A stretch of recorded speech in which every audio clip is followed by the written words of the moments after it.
مفيش احلى من طبق زلابيا سخن يتاكل في الجو ده. هقول لكم على زلابيا تتعمل في 10 دقايق بدون خميره وبدون تخمير، بمكونات بسيطه جدا وما بتاخدش اي وقت ومفرغه من جوه وطعمها حلو قوي. اعملوا سيف للوصفه وقوموا اعملوها دلوقتي.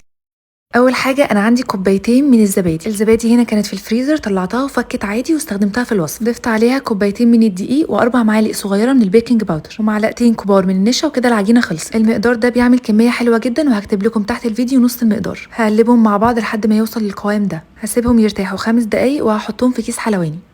في حله بقى فيها زيت سخن بس النار تكون وسط. استخدم بقى المقص في الخطوه دي، وحاولوا تكون ايديكم سريعه. حاولوا كميه الزيت تكون كويسه عشان هي دي اللي بتخلي الشكل حلو.